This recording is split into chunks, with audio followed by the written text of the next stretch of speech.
We're diving deep into cybersecurity and all things, learning and development, talent wise for cybersecurity.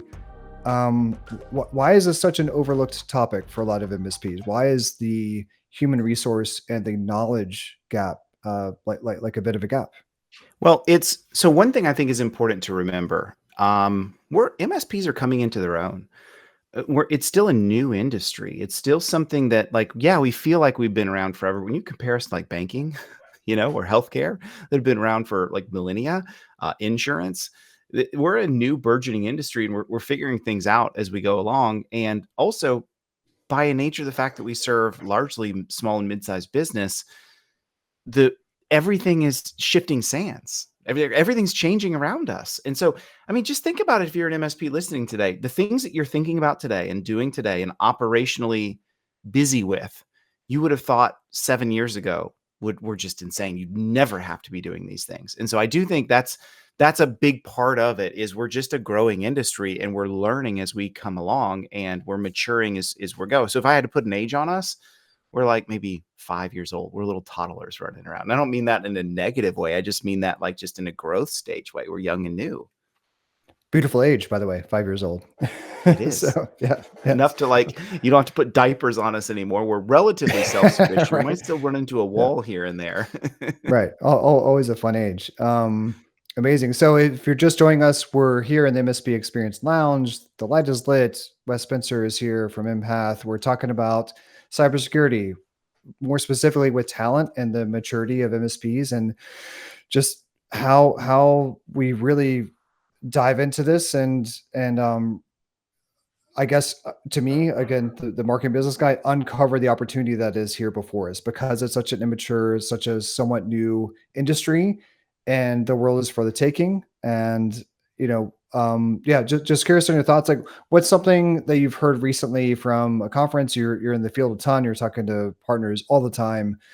What's something either on the security front or on the learning about security front that has been a bit surprising to you recently? I'll tell you the number one thing in front of me. Spoken to a couple peer groups recently, and I just sort of came in with like, "Hey, y'all know me. We can talk about anything you want. I'm not here to sell you anything." And I gave them a long list of things that we could talk about, and all of them were cybersecurity peer groups. All of them were people dedicated into a security role at their MSP. And Bryce would, all three wanted to talk about liability, every Mm, one of them. So, and here's why. If you look at what's happening recently, all the rage, all the news, the law firm, there was a client of the MSP out in California yeah. is now suing them. And I'm not here to say, I don't know the details of the incident. I'm not here to pontificate, but I am here to say that's a scary thing for an MSP to be in. Absolutely. I was talking to my friends at Fifth Wall. They have one of their insureds who's an MSP came to them and said, "Hey, we had an incident and our client's coming after us." And so it's happening more and more and more. And I think MSPs are very curious about two things. What does liability look for us as a company? And it seems like this is getting real. And then also even security leaders in the MSP thinking about what kind of personal liability do I shoulder? What happens if something hits the fan and they try to come after me? Either my MSP tries to come after me, God forbid, or the client. We've seen the age now of CISOs in particular having indictments Yep. come against them. We've CISO, seen this from CFO. SolarWinds. We've Yeah. seen this from Uber. Mhm. More to come. So I think that's a big thread of conversation that a lot of MSPs are very concerned about right now. Is what does liability look for us? Because I think this is going to happen at some point to us, and I don't know what that would look like. Yeah. Brilliantly said, and that is the word on the street. And I kind of call it defense versus offense. I mean, as an MSP, you focus so much on offense, sales, marketing, clients, serviceability, building your business, building your livelihood, building your net worth. And then to have on the flip side this defense that you have to play, that you always have to counter these risks. And now maybe the stakes have never been higher for MSPs. And so where would you guide people to of like, well, dang, I have to balance both the offense and the defense. And what's the pathway for playing really, really, really good defense? So, a great question. So let's talk about this for a minute, because that's exactly the question everyone asked, right? I'm not a lawyer. I don't play a lawyer on TV. So this is not legal advice. This is not like insurance advice either. This is just Wes, as someone who's been in this field for quite some time, giving folks some thought. So the first thing I think we want to do is we want to split out the civil litigation side from the actual, indictment criminal side, right? There's two different sides of this coin, right? And so the easier side to deal with is, well, actually, I don't know if there's an easier side. So let's just take the first one, Bryce. Let's take the civil side. So how do we avoid lawsuits? Well, we can't. I think the first thing you got to come to this conclusion. I can't stop a lawsuit. Anyone can sue me for anything, right? Like you guys could come after me because I did a terrible job on this live stream. I can't stop that. What I can stop is when it comes to a civil liability perspective, I can limit my liability in doing a lot of things. The first thing that every MSP has got to do, and it's the obvious thing, but you've got to have a qualified attorney that absolutely understands cyber law. Take a look at your MSA, and take a look at your scopes of services, because that's the number one thing that you've got to do. I run into even today too many MSPs that are like, yeah, I've had my my family practice or my business attorney take a look at it 3 years ago, and they say it's fine. I realize that, but you need to have someone that's qualified and the knowledgeable in paper. cyber. Yeah. Yes. Yeah. And you also have to understand that your best clients, Robert Chaffee is, he's the first to say this, your best clients can become your worst clients in an incident. Those that like you just jive with and everything goes well. And you got to understand, when you hit their bottom line, you hit their dollar, and that's now being effective, affected, all of a sudden things change. And so we can't stop litigation. So I think we have to operate in this mentality and mindset as an MSP of like, it's going to come. We can steal a page from healthcare on this, right? Why does every doctor chart every tiny thing? Why do they do vocal recordings of what happened and transcribe things? Because we live in an age of litigation. We live in an age in which, we said this and we thought the client believed this, and we did something by word of mouth, and we had a promise to them and they didn't interpret it that way, and then bleep hits the fan, and now all of a sudden everything's in a different boat. And so I think we can't stop a lawsuit, but we can limit our liability both in the agreement and in how we operationally just move in work, knowing that it's going to come. So let's act that way so we can protect ourselves. 100% Wes. You just said so well. You're allowed to curse in the MSP Experience Lounge. We're just kind of hanging out, and B, Robert Chaffee knows everything about what you're talking about, and you guys have the Game Changers video out. I think it's already out on YouTube of you guys really delving deep into things, and so I super just love that deep dive into cybersecurity. You guys just really uncovered what it is. But to your point, to reinforce your earlier point, which is so on point, was it's an immature space. And so with manufacturing, with automobile manufacturing, recalls, and this and that, the other, we have systems in place, and these industries have been developed for decades and centuries to build it out a certain way. This is a very young industry that it's almost getting blindsided by modern litigation and modern cyber crime. I mean, that's sort of the space that MSPs are filling in and doing good work in. But it's a bit of a double-edged sword where they're really filling a need, filling a space, but also suffering from the fact that it's still evolving in real time. And now they're called to this higher order, and a lot of times they're smaller outfits, smaller company sizes, and less sort of I guess maturity or knowledge. So again, like not to drive straight to empath, but your experience as a person and your knowledgeability here. So how do folks bone up on things faster? How do they get more knowledgeable? How do they really close this gap? You have to be, so let's take, before I even mention empath, regardless of what you do, you have to be an educator. I have an old college professor mentor that told me, if you're not constantly reading in this world of IT and especially cybersecurity, if you're not constantly reading and staying up to date, you're going to get behind quickly, and that's where liability can come in, right? And so I think let's recognize that. Let's recognize that we have an onus on ourselves to stay up to date. Now, don't be intimidated by that and think that, you're going to be spending 8 hours a day reading and staying up. That you don't have. There's many, many, many ways that you can stay up to date. So one of the things I would do if I'm an owner of an MSP or I'm a senior leader, you're not necessarily needing to become a security expert. I think you just want to understand liability. You want to understand your clients. You want to understand high level, what are the client requirements? So if we're serving healthcare, what does that look like? If we're serving CPA firms, we have this new thing that came in called FTC safeguards. What does that look like? I think you need to understand the onus that you have to deliver good security that matches their regulations and compliance requirements. Same thing with cyber insurance. So you owe it to yourself to say, what are we doing from a liability perspective? What kind of clients are we handling? Are we meeting those needs? Now, for your technical folks, someone has got to own cybersecurity. Someone has got to sit there and say, hey, this it comes down to me from a technical implementation. And I think for those folks, you need to make sure that you're allowing them time to upskill, to grow, to learn, and to know the things that they need to know.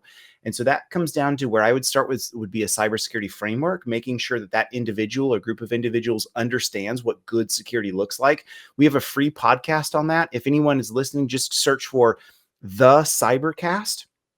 That's a podcast I've done with a few others that we walk through every single CIS control. It's on Apple, Spotify, all the rest. Go check that one out because we'll walk you through those basics, right? So I think you need to make sure you enable your folks to make sure that they're spending the time to upskill and to learn these things. There are certification pathways. I'm a huge fan of CompTIA. You look at what they're doing with the Security Plus. You look at their new Trust Mark that's coming out. You should have Wayne Selk on as a guest. Bryce, he'd be an awesome guest host to come on and sort of talk about that. So those are solved problems. You just need to make sure you're enabling your team to go and do that. As far as what we're doing inside of Empath, I mean, we recognize that education has got to be something that's got to be seized on and fixed. You look at every other industry that's out there, they've done a lot of formalization around this. Gartner would call this whole world workforce education. And you look at what MSPs are traditionally doing when it comes to upskilling and education. Pretty much every MSP I talk to, Bryce, I ask them that question, what are you doing? Like, well, when people come on board, we just do what we call hip to hip, like follow us around, ask us good questions.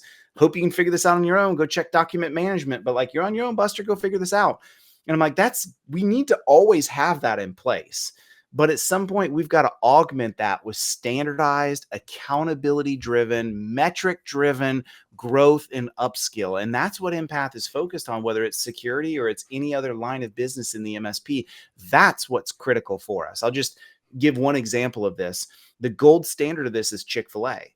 Right. It doesn't matter what Chick-fil-A you go to. We were driving home from Orlando today from MSP GeekCon, which is a great conference. And I saw Chick-fil-A and I almost yoinked on in there because, I'm hungry. But the line was around the block. And so, right. And normally you see the line around the block and you're like, do I really want to mess with this? And you're like, you know what? Every time I pull in, I get through really quickly. It's an efficient, well-oiled machine. It is Food comes out hot. Yeah. It's accurate. It's a pleasurable experience. Believe it or not, I get a my pleasure when I drive away. And I'm like, why is every single Chick-fil-A robotically the same? There's no difference between one Chick-fil-A and the other. And it's primarily run by teenagers. And that's why, because they have developed and had an intensive approach to how do we get the Chick-fil-A delivered experience. We have no knowledge gaps. We have no assumed knowledge. We're going to come in and make sure we standardize this, and everyone is going to be the same. And then you get the output of an awesome customer experience. And I don't think MSPs have to invest the billions of dollars, I'm just making that up, that Chick-fil-A does. Right. But I think the day has come that we've got to start doing that. Yeah. I'm not going to co-opt your term of experience and make it the experience like the MSP Experience Lounge version of that, but that is the thing. I mean, managed service providers, you're providing a service, you're providing an experience.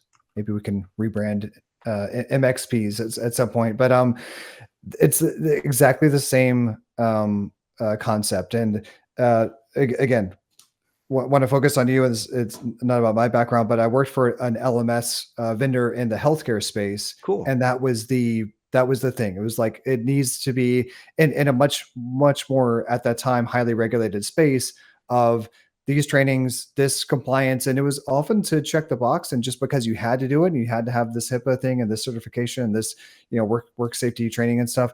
And you all are kind of blazing the path forward, which will at some point be very highly regulated, no doubt it, at what time point, but it's kind of what like the Chick-fil-A example. So tell me a sort of success story What's an MSP that you've met in the field that you're talking to that you know from all your amazing previous experience, Wes, that has got it right? Have just like, okay, we got this, and our employees are on board and they're happy, and they're we got retention, and we're just rolling. Yeah. So I love this. Here's what's exciting. I was literally Kyle Christensen just joined the live stream. He's one of my co-founders, and man, just brilliant. I was just talking to him last night. I did a demo with an MSP, fairly large MSP by all accounts, just awesome. Great people, 25 employees. They've done things by process. They've grown by organization. They're skilled at what they do. And he told me, he said, we struggle here because from our perspective, when we bring new people on board, we've never really formalized things. So we have all these Hmm. different portals everywhere that we're trying to juggle.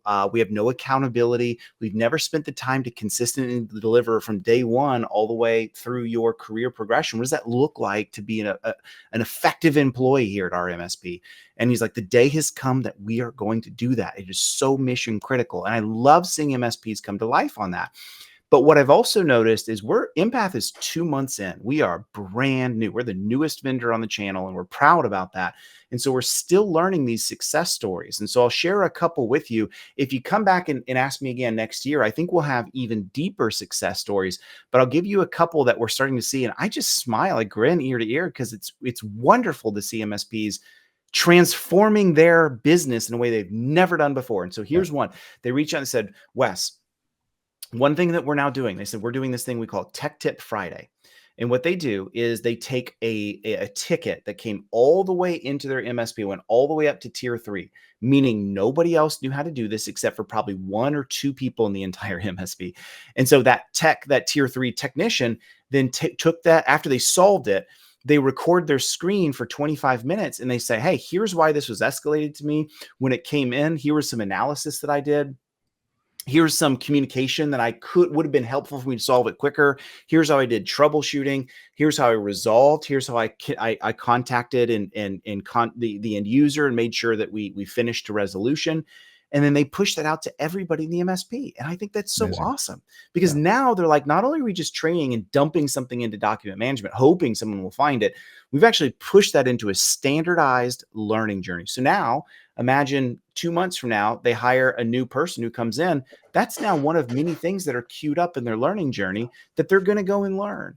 And I think that's a powerful way to sort of turn the tables and change the culture of continuous learning and continuous taking knowledge strips and pushing those out to everybody and not assuming that people know things, but killing knowledge gaps, right? The other thing I'll point to just real quickly is Yeah. also seeing some MSPs invest heavily in soft skills. One of Hmm. my really good friends, and I think she'd be an incredible guest on the show, is Net Lynch. She's the vCISO practice lead over at VC3, which is, I think, the largest MSP in the US now. She's an incredible human being. One of the things she talks about is she says the biggest thing that we lack, that we see is a challenge and a need is soft skills. She's like, we can teach the hard skills. What we're noticing is an investment in the soft skills is critical so that we don't have our security folks or even VCIOs or even help desk folks as per my last email, and they That's don't know true. that that's a My bad thing to email. say. And it seems like a Yeah. jerk move, right? Yeah.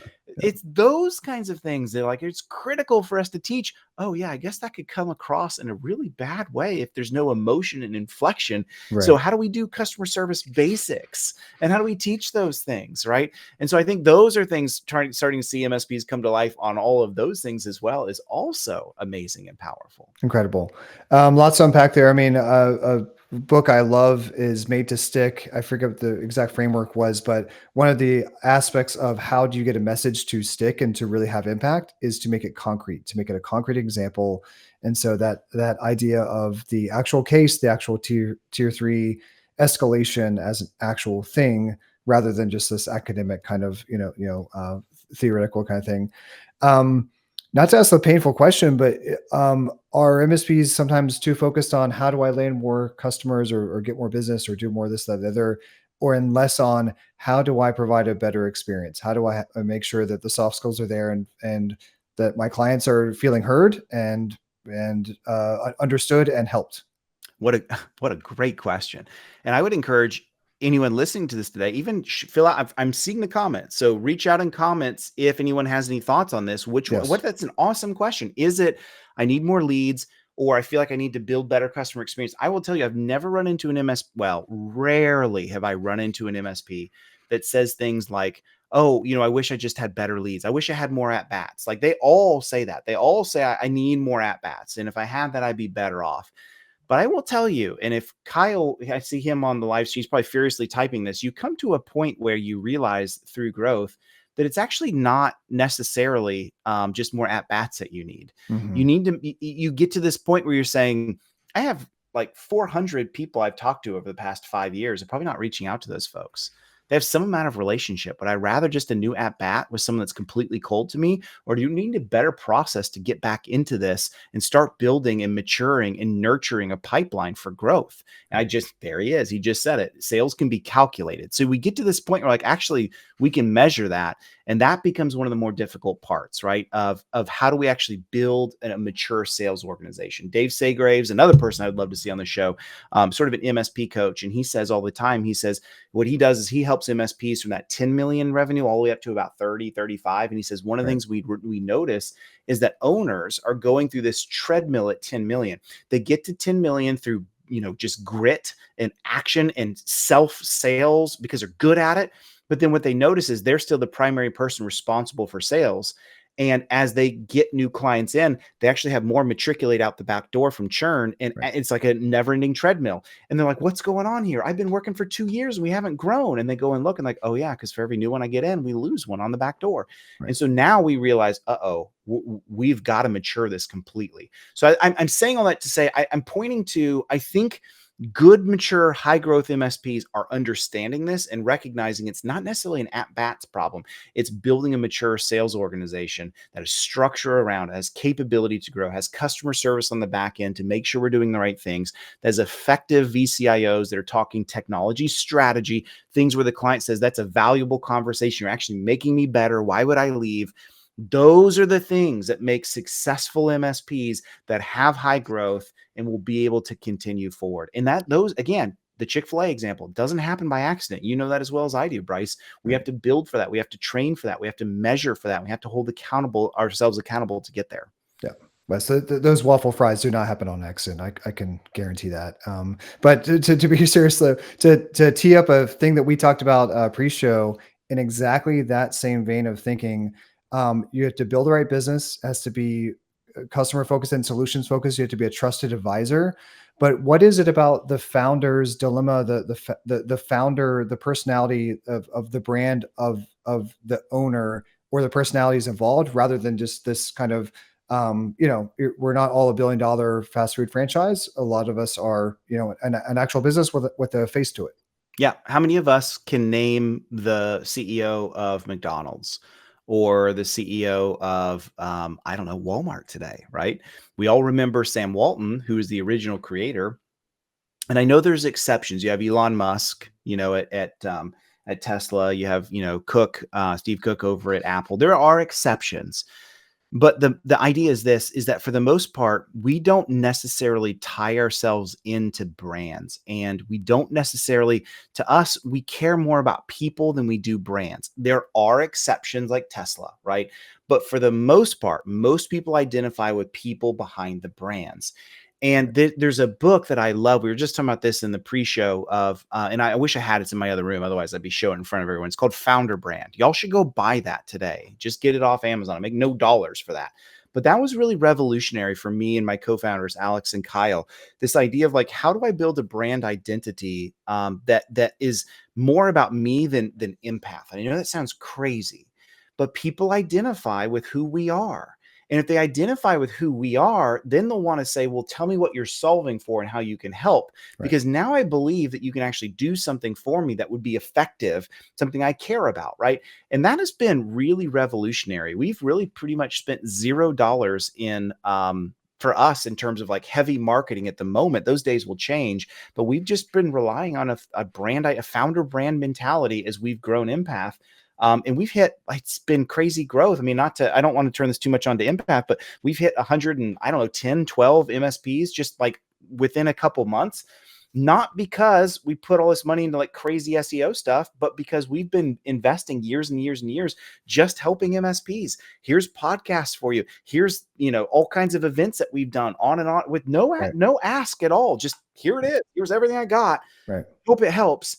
And then what happens? People say, that was useful to me. Thank you. Now I'm following you. And I say that because if you're an MSP listening today, go do the same thing. Go get involved in your local communities and just give, help, help, help. And you'll notice people will come back and say, I want to know more about that. That was super helpful to me. Whether you're going to a local chamber event and you say, hey, here are like the 5 ways that small companies are being hacked and you may not be aware of it. Here's 2 ways that you can focus on better automation and better efficiency for your MSP. And by the way, we can help you with that, but you don't have to even use us to do these things. Those are things that people like, that was really useful. I want to know more about it. I've seen more and more MSPs create their own little book. Ann Westerheim, amazing MSP up in Boston, Icaro Solutions. She wrote Cybersecurity for Main Street, and she speaks all around the Boston area and gives that book out for free. And you know what? People read it and like, well, I'm Main Street. This is really helpful to me. And how can we talk? How can you help me? So that's what I think the founder brand mentality is all about. Give, and then ask. Help, help, help, help, and then say, this is how you can work with me and how we can work together. And it's powerful. Amazing, Wes. I mean, you are a testament to that. Kyle is as well. I don't want to twist your words, but I kind of want to take you the next step from my brain of like, you have to be first before you act. Like you are, the space and you have put in the work, you've put in the reps, and you built that knowledge, and you were super authentic, and you and the co-founders and everyone are experts in the field. And so then you can do and give and whatever. And so I think it's a little bit easy to say, oh, just go do the work. Also, I mean, the lighting is critical, in your case. So both things I think are pretty important. As long as you have a good background lighting, I think you're going to build an amazing business. Yes, and I still can't get over the awesome Axcient X behind you. It makes me want some neon bad in my studio.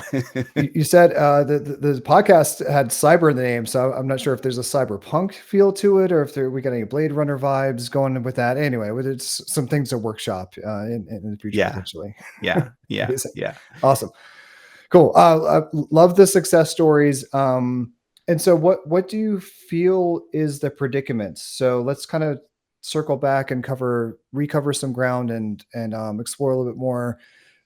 Owners especially are having to play offense and defense, and now they need to be the brand. Like they need to be the person, and the top kind of initial founders of the business need to really exhibit their expertise and be more so. What's the balance? What does that look like? And then how do you scale from there? What do you do versus what do you uh, enable your team to scale and build from a knowledge perspective? Yeah, a couple of things I would say. Most MSPs have never taken the time to really just whiteboard out what does it mean to be successful in each role that we have at our Yeah. MSP. I know that sounds crazy, and I know that sounds aggravating. I know that sounds maybe even like time consuming without benefit, but I promise you it's immeasurably beneficial. So just start simple. Start with like help desk tier 1.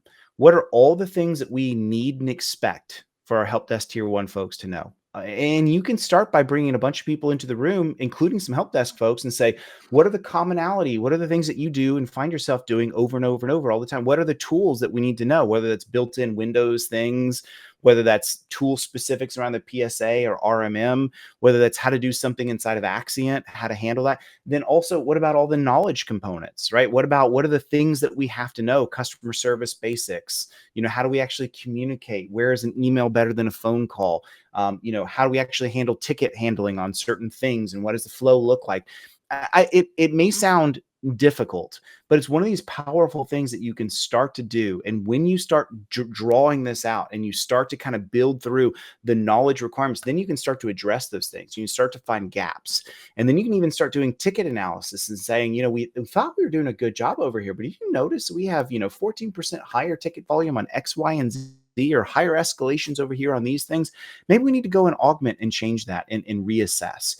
So that's one of the first things I think you can do. And I love Kyle's actually pointing out too, this whole idea of Who Not How by Dan Sullivan, Yeah, really, really great book. absolutely. This idea too of, as we think about growth, I think we have to realize this ownership.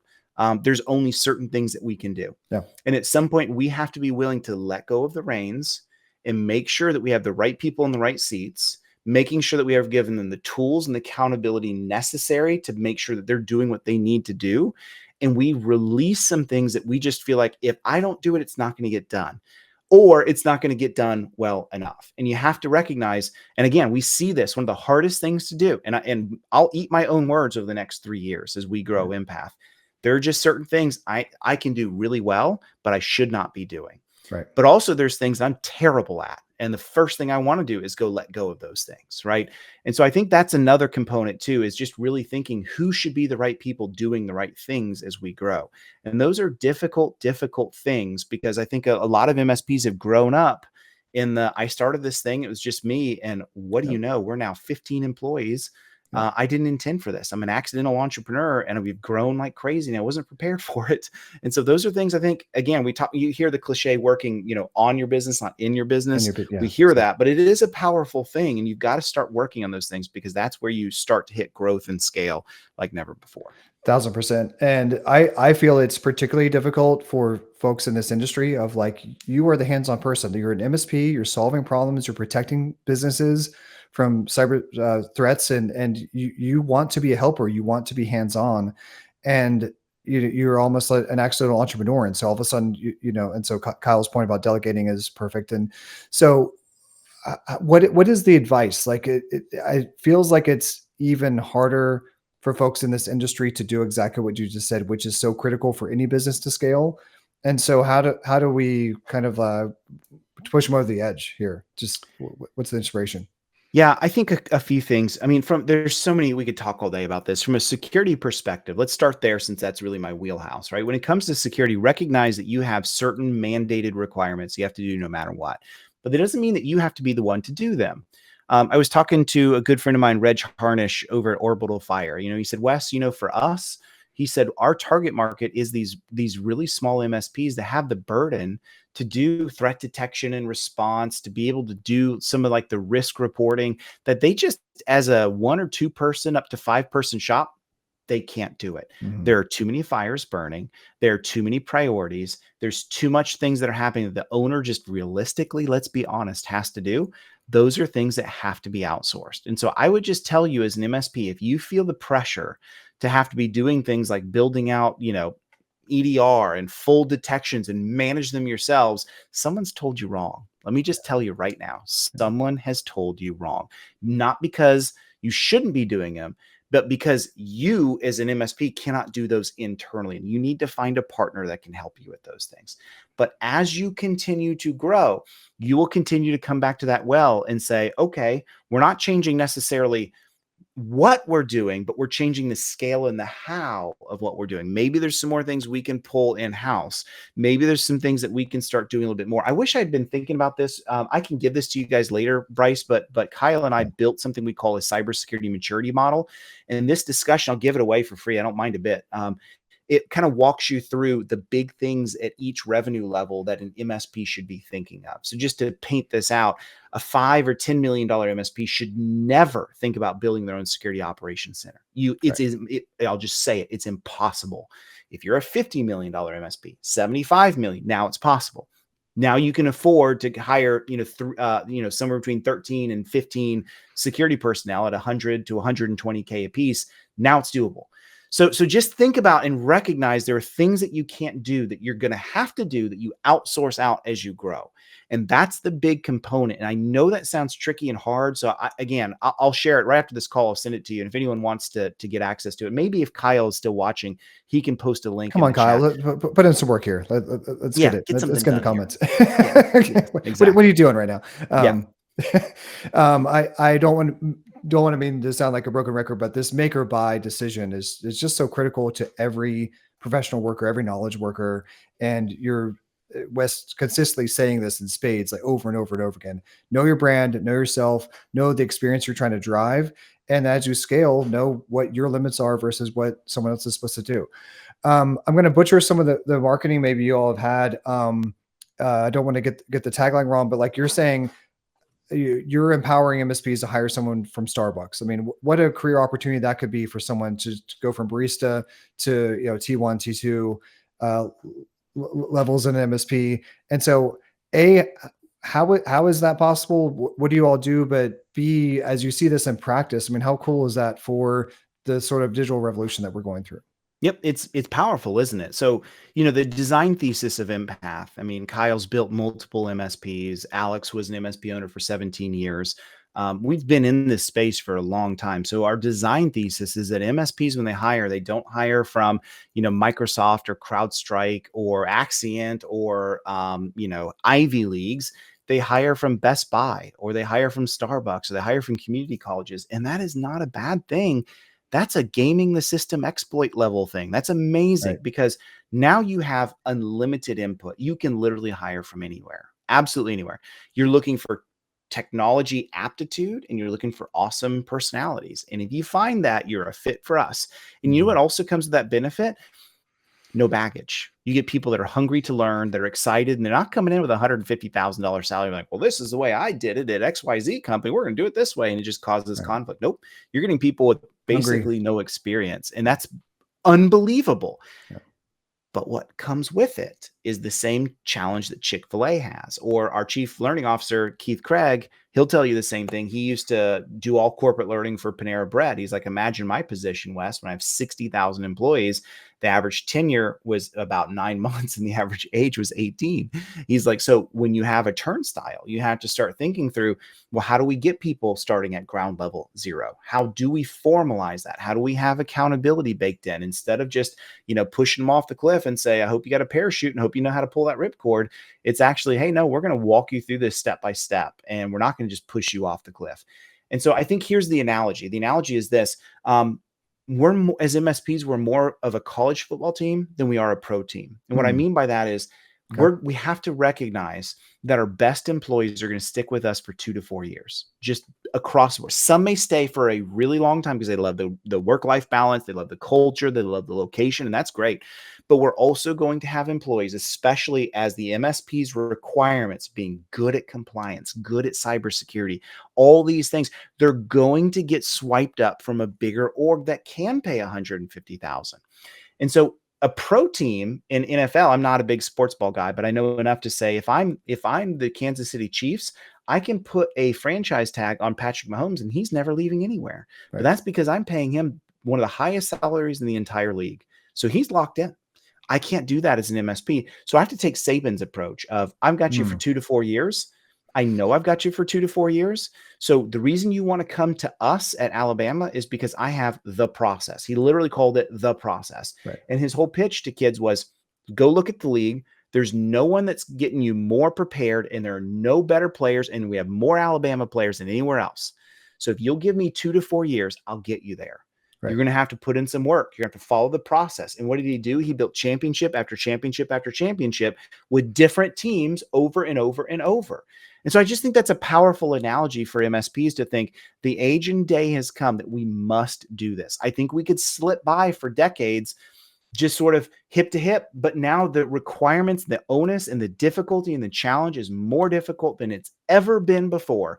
And so we've got to have mature training and regiments. I'll just give you one tiny example. How many MSPs 4 years ago knew things about Azure, knew things about Right. conditional access rules, Right. knew things about CMMC, knew things about security frameworks like CIS? Basically zero. Now the requirement is for every MSP to know almost all of these things. And so that's why we've got to train. That's why we've got to get people up to speed and into the skill sets that we need. And last thing I'll say, what happens when they come to us and they say, Bryce, I've been working here for like 2 years and I love it, but I'm still a help desk and I really want to get into something different. And you say, well, what Hmm. would you like to do? And I say, well, I love technology strategy. I love what those VCIOs do.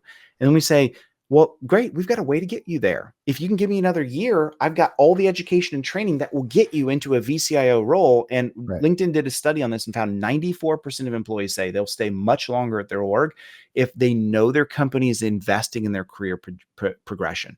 Right. So now I have somebody that I'm not just getting 2 years out of, I'm getting 4 years out of, I'm getting 6 years out of. I'm transforming their life and their family's life. And we actually have a pipeline of talent that sticks with us for day one and helps them grow as our MSP is growing too. Right. And 2 to 4 doesn't seem like a lot, but that's literally double. Like it's literally 100% increase on that talent. If you start back from the Starbucks or Best Buy days, you get someone that would be completely off your radar that now is in your radar, in your wheelhouse that you can move through. And it's a complete game changer in terms of your costs, their ability to grow, their loyalty, because, I mean, what's the kind of quality of life difference for them to be from this side to the other side. So yeah, Exactly. yeah, Well said. incredible, amazing. So in the sense of what you're seeing with founders, how do they get how do they get into like chief learning officer mode? Again, I keep harping this, but they've been hands on. They're X amount of years old. They were doing dial-up modem kind of work back in the day, and so they're trying to hire a Xenial or a Gen Z person at a Best Buy and give them the training, but they have their ways. And like how do they step out of their own way in order to make their own business and their own livelihood better as a result? Yeah, the way a big company would do it, they would go hire a formal CLO at 185 to 200,000 a year. They would say, "Hey, you've got a $2 million budget." They'd hire 4 or 5 curriculum designers, and they would begin the process over years of sourcing an LMS and building the automations. Yep, yep. Sliding It's in the like, courses and the yeah, schedules and everything. Yeah, yeah, as exactly. well as I do, that will never happen for 99.99% of the MSP market. And Right, so, I think the way we do this is you recognize kind of what I mentioned before. You got to sit down and start at least jotting out back a napkin types of what are the things we need our folks to know? What is that? What are the tools we have in place? Are we teaching those? Where do we find the knowledge? What are the soft skills? You've got to start outlining some of those things, right? But then at the end of the day, we understand that you're not going to be able to do this.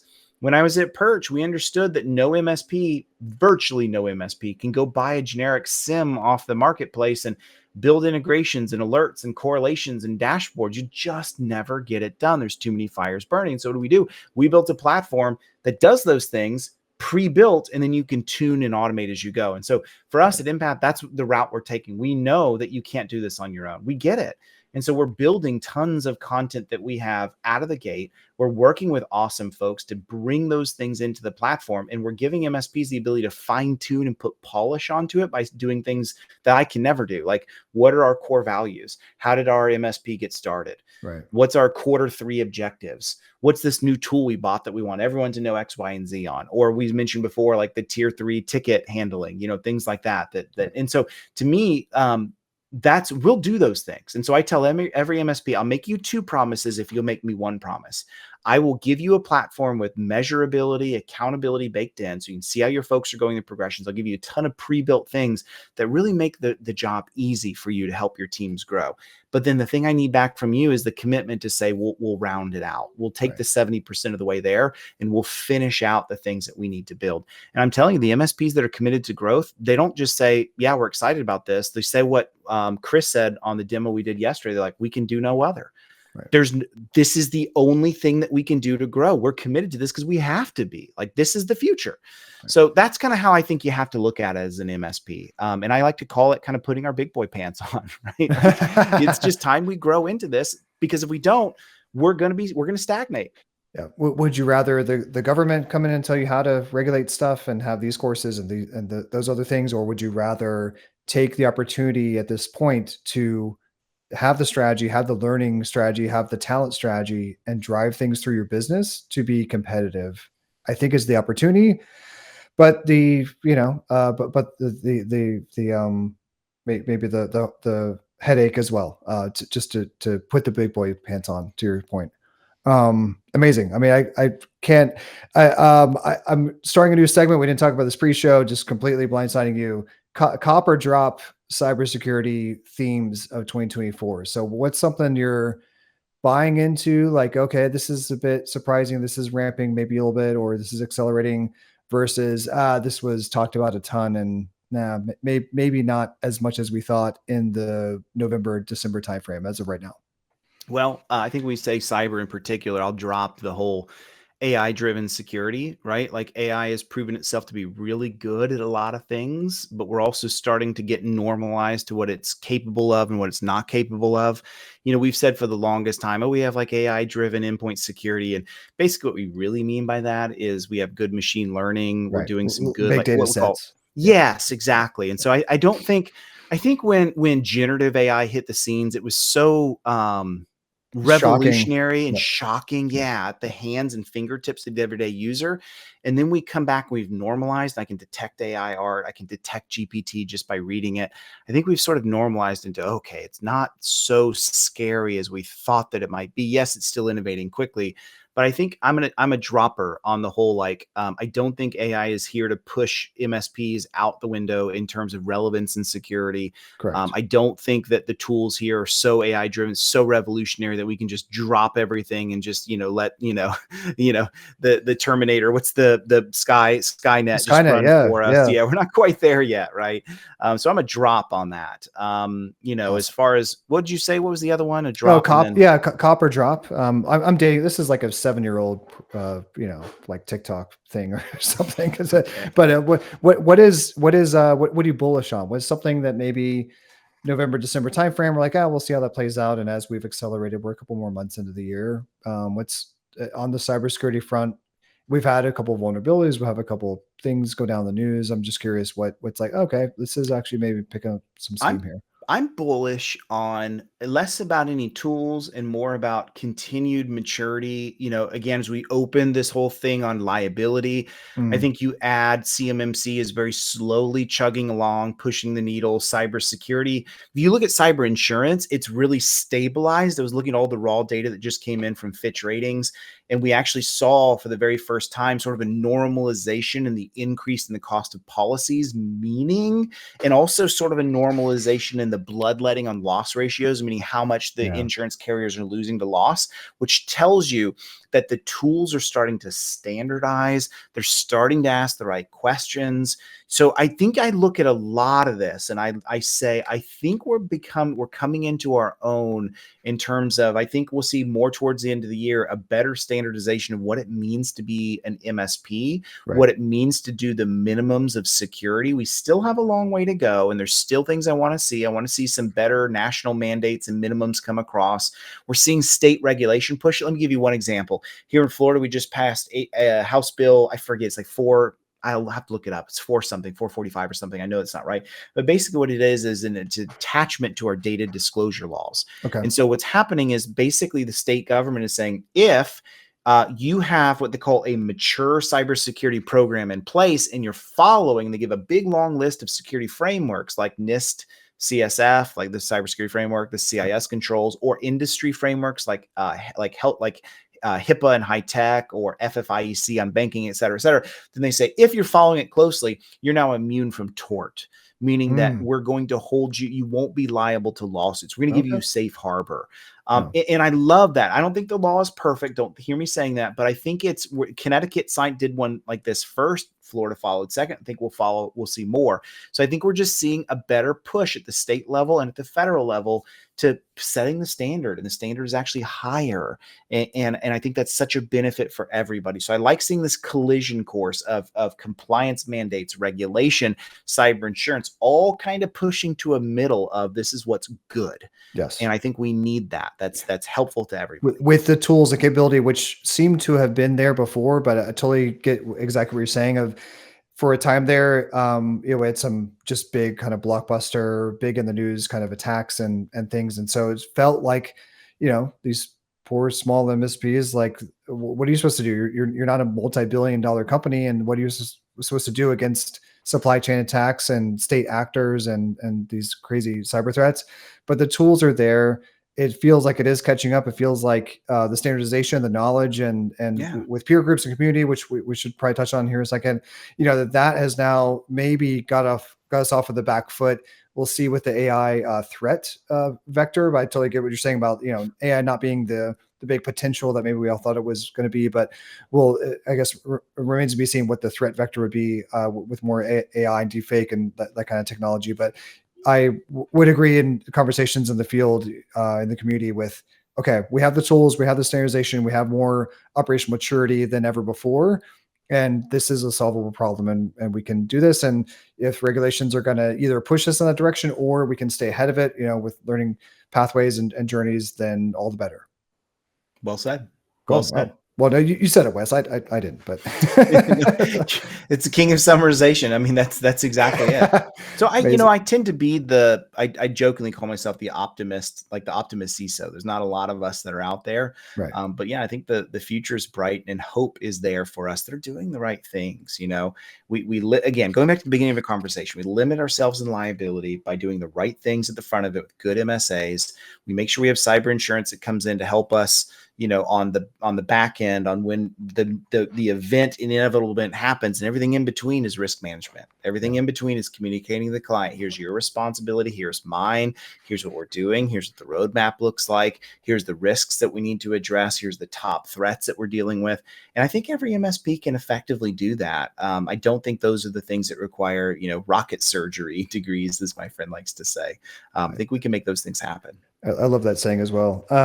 Amazing. So before we go into some fun, some rapid fire questions and things, what's your plug for a community? Like what's your? There's a million flavors of this, and I know you've been on the road and MSP GeekCon, and I will see you at IT Nation Secure coming up Yeah. soon. Sounds like it. So um, as always, MSP Experience Lounge, we're like, get into a community, and we are fairly agnostic here at Axcient, and we help out a lot and we try to add value, but just being in a community is super important. And what would your plug be for partners to get into a community? Yeah, what a great. I love the fact that you even asked the question, right? So there's a lot of flavors of community, and I think we as an MSP can actually be members of multiples, and even individuals can be members of different ones, right? So whether it's an owner operator peer group and you're in there with birds of a feather like we've done for years, that's critical. I'm now seeing MSPs start to invest and send their security leaders into like security peer groups. I know Yeah. ConnectWise has one. I know Barry McKinley has one. I think there's more that are starting up for like security folks. I think those are wonderful things. I think, I was just at MSP GeekCon. What a great company, really nonprofit that they are. And they've spun one up for Yeah. technicians. And let me tell you, technicians have a huge critical role to play. The only negative 100%. of MSP GeekCon, I did a keynote yesterday. And I said it on the stage. There's not enough of us here. If you're an MSP listening today and you didn't send your technicians to MSP GeekCon, I want to see you send them next year. I don't want to see 250 people in the seats. I want to see 500. I want to see 1,000 in the seats because they need to grow and learn too. And let me tell you, I saw them come together in the most powerful ways. They're having fun. They're doing really cool, like playing games together, building community, talking about what's working. They're doing tabletop testing. They're doing. I mean, it was awesome to see that come to life. So I'm with you. I tend to be agnostic as well. Find a community that helps you augment and get better at what you do. We all need accountability in our life. We 100%. all need some people that we can grow together. We can learn with one another, that we can say, what are you doing? How can I learn from you? And that exists for technicians. It exists for security people. It exists for owner operators. That's like, go get involved in those things. You can't, in this day and age, you just can't go hide in a hole. You just can't. I'm still shocked at the number of MSPs that are not members of some kind of group of some kind that still Yeah. want to go and be the maverick. It just doesn't work today. Right. I get there's costs are real, travel costs and expo costs are real. We do regional lunch and learns. Of course, we can't cover everywhere all the time, but we will buy you lunch to come out and just talk. And honestly, we don't want to waste your time. And yeah, and like we want you to network with your peers in your community and talk to each other and have that experience. We got a Charlotte one, Fort Lauderdale coming up here in early June. We try to cover as much ground as we possibly can, but yes, community, it doesn't matter what flavor you choose. That knowledge share and love to and segmented by role. I mean, the techs sharing knowledge, it is literally the same value of depending on what your role is. All right, if we can shift gears, I've not seen exactly Q&A or anything that we need to address per se. I know there's a couple different windows here for that. Let's bring us home. Rapid fire questions for you, Wes. Always love talking to you. Can't wait to see you in person here a couple weeks at a trade show. Where did you grow up, by the way? I grew up. I was a vagabond. I did grow up in Florida. I was born in Florida. I lived in Michigan. I lived in Mississippi for a few years. Michigan was a lot of fun, and then I spent most of my youth all the way into marriage and beyond in Kentucky. But I live in Tampa now, so all those security questions, those old school security questions that are, where did you live, are now like out in the public. So I've lost those, right? But yeah, so I'm a Kentucky boy at heart, and you'll hear my Southern slip out here and there if you listen to Oh, it long nice. enough too. Okay, cool. I'm sure mine's been slipping this whole time here. You mentioned Saban, but Harbaugh is a bit of a guy over here on our side. Rod, our CEO, is a Michigan guy, University of Michigan guy. So I maybe respect maybe, that. maybe that'll be the college. I love the college versus pro metaphor, by the way. That I'm going to reuse that with your permission. Um, Yeah, it was what? actually Peter Kajawa. I heard first say it. So just Oh, shout out amazing! Yeah, who I said talked to it. Peter a Yeah. lot at Yeah. Service Leadership. Yeah, no, Yeah. he's amazing. Great. Go to karaoke song. What a tough question. It depends on my mood, right? If my daughter's with me, it's going to be some Taylor Swift song like Of Bad course. Blood. If it's me, it's probably something John Fogerty, like like Have You Ever Seen the Rain, or maybe a John Denver song, like Okay. Country Roads. I don't know, Yeah. something like that. It's got to be something like '70s era for me. Great. We'll see if we can get into that in Florida here, here in a couple of It can weeks. happen. I'm not sure. Yeah, there's supposed to be an '80s rock night, I think, for one of the nights. First car you drove. It was a Honda Accord that I saved up forever to buy. I bought it from a friend because he had a CD player in it, and someone kicked out the dashboard to steal it. You remember those eras in the Oh '90s yeah, when CD players were like valuable? take them out. Oh So, yeah, yeah. so I drove. Only one of the lights went up, not the other ones. It was like a Oh, Popeye, and then it had no CD player, and the whole dashboard's kicked out. So you came in the car, and like half the dashboard's just like cracked and open. But that was my car, but it's what I could afford. that's what I mean. No one can call you for speeding if you can't see the Yep, speedometer or anything. So, exactly. VTEC of that one, maybe. I I don't don't know. I think it was too old for that, if I remember correctly. It was just the standard little, four-cylinder. Amazing. All right, Wes. What keeps you up at night? Ooh, that's a good question. We security folks will usually say, like, the latest threat, something we're not ready for, whatever, but I'm gonna go off script and just call a spade a spade. Just failure, fear of failure.